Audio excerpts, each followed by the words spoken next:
এটা হবে এশিয়ার বৃহত্তম মন্দির।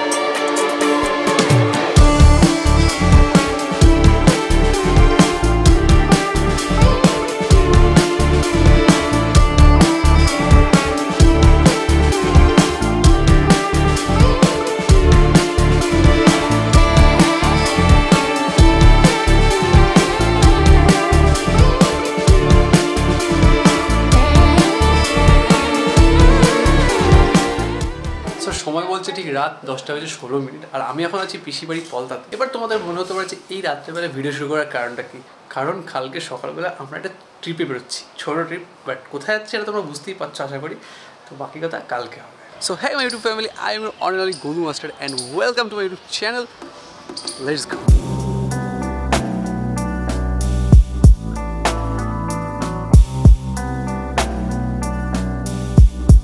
তো সময় বলছে ঠিক 6টা আর good morning from Palta station. কী করে এসে পৌঁছালাম সেটা আর বললামই না, কারণ কিছু শ্যুট করিনি, দৌড়াতে দৌড়াতে এসে পৌঁছালাম। আর আসার সঙ্গে সঙ্গে ট্রেনের অ্যানাউন্সমেন্ট হয়ে গেছে, আর আমাদের সাথে কারা কারা যাচ্ছে সেটা এখন দরকার আগে।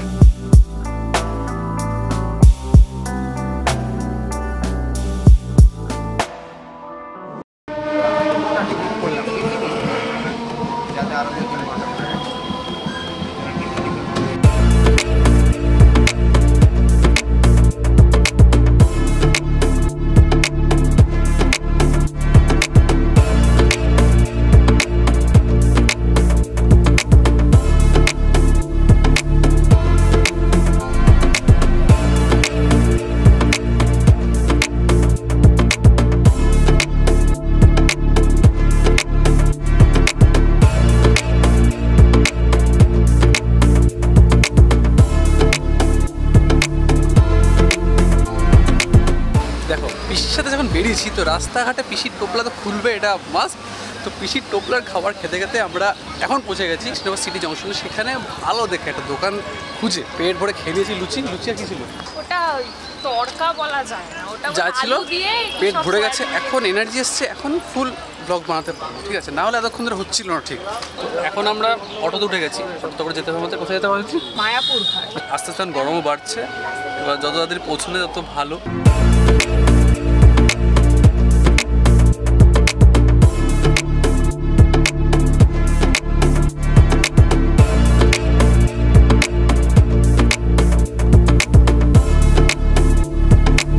আমরা এখন চলে এসেছি মায়াপুর ঘাটে, আর অটোতে যা ঘুম পাচ্ছিল, শ্যুট করার কোনো পরিস্থিতি ছিল না।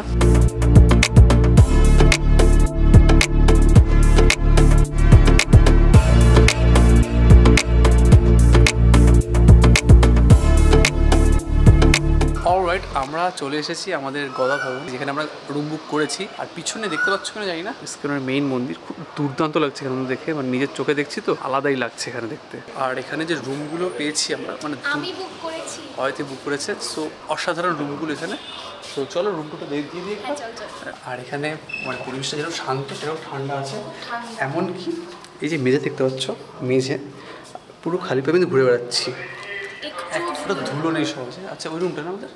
ওকে, তো চলো তোমাদের আমি আমাদের রুম টুরটা দিই একবার। তো আমাদের রুমের যে রুম টুর সেটা আজকে আমি দেবো, সেটা আজকে অয়লি দিচ্ছে, ঠিক আছে? আচ্ছা, এটা হচ্ছে 4 বেডের একটা নর্মাল রুম, যেটা নন এসি রুম। এখানে 4টে বেড আছে, মানে এখানে 2টো, ওখানে 2টো।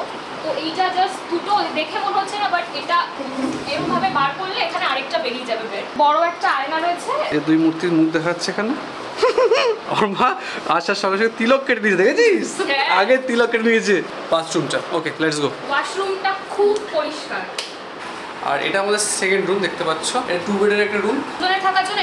এই একটা মানে বেডে তো দুজনে থাকতেই হবে। উপরে একটা নিচে ট্রেনে বের করে যাবে। এখানে রাতে হলে পিসি একা থাকবে। চলো। আর এখানে একটা সবকটা রুমেটা খুব ভালো জিনিস হচ্ছে, সেটা হচ্ছে একটা নেট দিয়ে দিচ্ছে। নেট, তারপরে দরজা, মানে মশার উপদ্রব থেকে বাঁচার জন্য এটা বেস্ট উপায় দিয়েছে। আর প্রত্যেকটা রুমে কিন্তু একটা করে গীতা, একটা মহাভারত, নাকি না দুটোই গীতা। একটা এখানে বাংলা দেওয়া রয়েছে, একটা হিন্দিতে দেওয়া রয়েছে। 4 জনের যে রুমটা সেটা কিন্তু 800 টাকা পড়ছে। আর তোমরা যদি 2 জনের রুমটা নিতে চাও তাহলে কিন্তু তোমাদের 550 টাকা পেমেন্ট করতে হবে, ঠিক আছে? আর সবকটা কিন্তু নন এসি। এদিকে হচ্ছে আমাদের ঠিক সামনের রুম, আর তার ঠিক উল্টো পাশেই সব থেকে বড় মন্দিরটা। মানে ক্যামেরা কতটা ধরা পড়ছে জানি না, বাট খুবই বড় লাগছে। মানে বারবার বাইরে হলে তাকে থাকতে ইচ্ছা করছে, এমন এত সুন্দর লাগছে দেখতে। আমি আগে দুবার মায়াপুরে এসেছি, কিন্তু আমি সবসময় মন্দিরের বাইরে থেকেছি। আমার খুব ইচ্ছে ছিল মন্দিরের ভেতরে থাকার, তো দ্যাটস ওয়াই আমি 1.5 মাস আগের থেকে রুম বুক করে এখানে এখন থাকার সুযোগ পেয়েছি। ওর বুক করার রুমে ভীষণ খুব আনন্দ পেয়েছে, তাই জন্য পিছন এবার থেকে সব দায়িত্ব ওর উপরে দেবে, তার জন্য অয়তে খুব মজা পেয়েছে। আমরা এখন ঠিক বড় মন্দিরটার পাশ থেকে হেঁটে যাচ্ছি ভাই, এরকম করে দাঁড়ানো হচ্ছে ঠিক এরকম করে।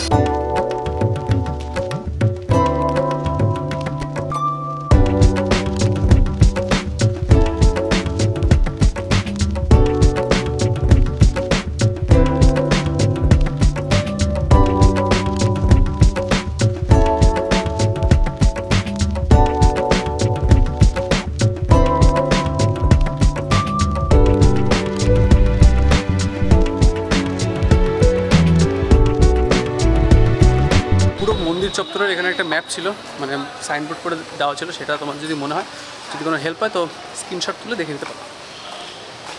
এতক্ষণ ধরে মায়েরা কেনাকাটি করছিল, মা পিসে কেনাকাটি করছিল, এটাও কেনাকাটি করছিল, আমি বসে বসে হ্যাঁ মানে বলে দেবো দাঁড়িয়েছিলাম, আর কোনো কাজ নেই। আর এখন যা গরম, এখন রুমের দিকে যাচ্ছি, গরম টেকে যাবে না। মানে কড়া রোদ থেকে ফেরার পরে আমরা স্নান টান করে খেতে যাই। এবার এত খিদা পেয়েছিল আমি ভিডিওতে ভুলে গেছিলাম। আর ওয়াও ওয়াও কি দারুণ জায়গা। আমরা এখন সামনে ব্যালকনিটা ছাদ থেকে হাফ ছাদ, কি বলে চলো এটা, হাফ ছাদে এসছি, আর ভিউটা দেখাচ্ছি। ওয়েট, আলাদাই লাগছে ভাই। এখন সময় ঠিক 4:30। বড় মন্দিরে ঢোকার একটা ব্যবস্থা নাকি হয়, মানে ফার্স্টে শুনেছিলাম যে বড় মন্দিরে মানে নতুন যে মন্দিরটা বড় সেখানে ঢোকা যায় না, বাট এখন শুনছি টিকিট কেটে 4:30 থেকে 5:30 পর্যন্ত 1 ঘন্টা সময় থাকে, ঢোকা যায়। এবার আমি ইচ্ছা আছে ভিতরে শ্যুট করার, বাট যদি বলে যে না শ্যুট করা যাবে না, তাহলে আমাকে দৌড়ে আসতে হবে, ক্যামেরা রেখে যেতে হবে, কারণ আমি এই ক্যামেরার কথা মানে আলাদা করতে হবে জায়গা রাখতে পারবো না ভাই, মনে সাহস পাবো না, তাড়াতাড়ি যাচ্ছি ওই জন্য। আর না হলে তো মোবাইল আছে, মোবাইলেও একদম খারাপ শ্যুট হয় না, এতদিন তো মোবাইলে শ্যুট করে এসেছি। সো খুশির খবর পেয়ে গেছি, যেটা হচ্ছে যে আমরা ভিতরে শ্যুট করতে পারবো, অ্যালাউ আছে, আর ফুল সিনেমাটিক হয়েঙ্গা বেরো, ঠিক আছে। আর এখন অদিতি ফটো তুলতে এসছে এখানে, 5টার সময় গেট খুলবে, তখন আমরা ভিতরে ঢুকবো, ঠিক আছে। তো আমরা এখন মন্দিরের ভিতরে ঢুকে গেছি, আর এবার তোমরা সিনারিক এনজয় করো, কারণ আমি এখানে দেখতে দেখতে ব্যস্ত থাকবো আর অনুভব করতে ব্যস্ত থাকবো, তো তোমাদের সাথে কথা বলতে পারবো না। তো তোমরা সিনারিক দেখে এনজয় করো, বেরিয়ে কথা হবে তোমার সাথে আবার, ঠিক আছে। Let's go.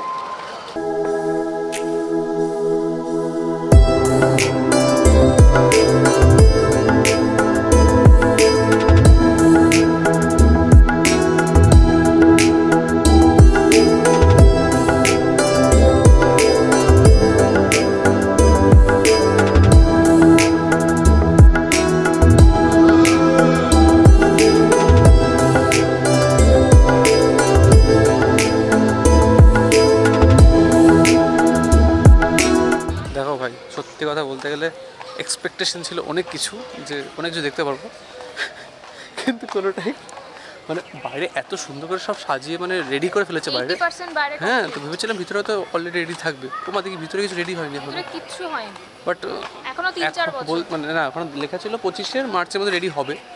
তো যদি রেডি হয় তো আসবো ঠিকই দেখতে, যে কী বানিয়েছে, কারণ এটা হচ্ছে মানে এটা পুরো রেডি হয়ে গেলে এটা হবে এশিয়ার ফার্স্ট বৃহত্তম মন্দির। সো কালকে আমরা সন্ধ্যা পর্যন্ত ছবি তুলে আমরা যাই সন্ধ্যা আরতি দেখতে, বাট সেখানে ক্যামেরা মোবাইল কিছু অ্যালাউ ছিল না, দ্যাটস ওয়াই আমি কোনো শ্যুট নিতে পারিনি। তারপরে ওখান থেকে বেরিয়ে পুরো মন্দির চত্বর পুরোটা, পুরনো মন্দির নতুন মন্দিরের আশেপাশে, পুরনো মন্দির ভিতরে সব ঘুরে ঠুরে আমরা এসে রাতের প্রসাদ গ্রহণ করি এবং তারপরে ঘরে আসি। বাট তারপরে আর শরীরে এনার্জি না থাকার কারণে আমি ভিডিও শেষ করতে পারিনি, কিন্তু রাতের যে অ্যাম্বিয়েন্সটা ছিল এখানে দেখার মতো ছিল, মানে আমাদের রুমের বাইরে। তো আজকের ভিডিওটা আমি এখানেই শেষ করছি। তোমার যদি আজকের ভিডিওটা ভালো লেগে থাকে তো অবশ্যই এটা লাইক করতে পারো, কমেন্ট করে জানাতে পারো তোমাদের কতটুকু কী ভালো লেগেছে, অ্যান্ড প্লিজ সাবস্ক্রাইব করো, সাবস্ক্রাইব করে চ্যানেলের সঙ্গে থেকো। আর চলো তোমার সাথে দেখা যাচ্ছে অন্য কোনো ব্লগে, তখন তোমরা ভালো থাকো, সুস্থ, তোমার স্বপ্নের দিকে এগিয়ে চলো।